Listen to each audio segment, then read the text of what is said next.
Pitcher, Atlanta. After a long off-season, weeks of prep, and sleepless nights. My mindset? I basically have no mind at this point. I'm a nervous wreck. Draft day is finally here. A few people I am going after.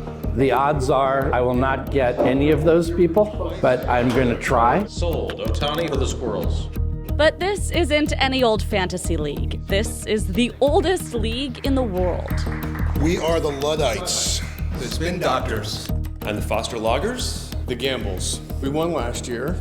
Oh God, it's me. And Peter Gethers, proud owner of the Fish, has been playing this game longer than anyone. Sick to my stomach.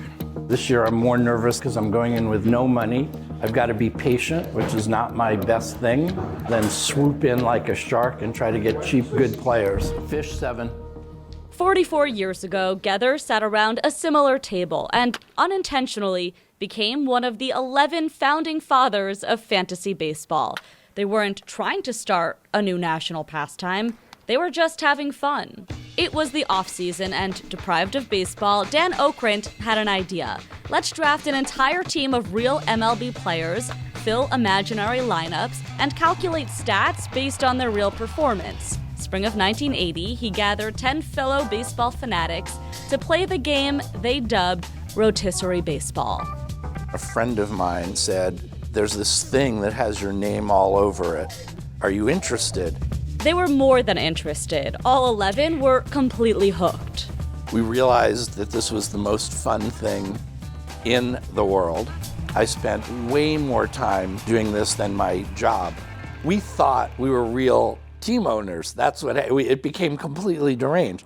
First book. Remember, this was pre-internet. Day in and day out, they kept all the stats by hand.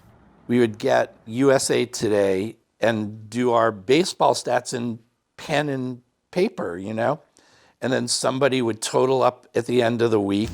I mean, it took hours a day, and it was fantastic.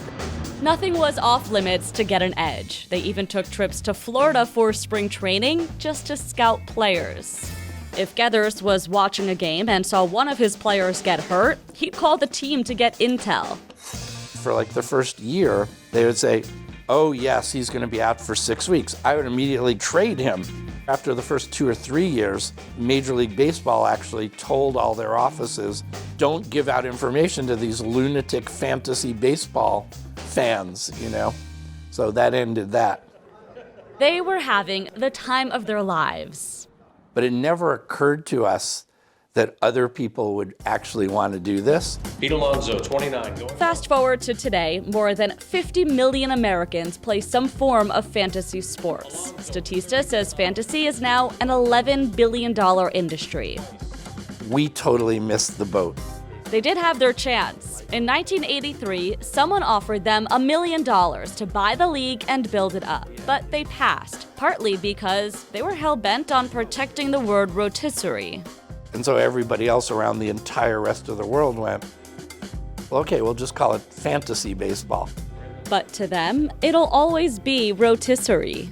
Because the original meeting with all the owners was at a restaurant called La Rotisserie. La Rotisserie on 52nd Street is long gone, but the little game they created is seemingly everywhere. And looking back, Gethers isn't surprised it caught on the way it did. It's a combination of the joy and the agony of owning a player, and you get totally obsessed with it. Still available? 44 years later, he's still obsessed. They're still playing the old-fashioned way, and he's still fine-tuning the art of the draft. This is sad. I did not do well. I think I'm doomed to total failure. So I'm trying to slink out of here and hope that no one recognizes me. But it's a long season, and he holds his head high, thinking about the millions now playing along with him. We did this for fun, not for profit. And so it's really satisfying to have done this thing that's now so popular. Stef Manisero, New York 1.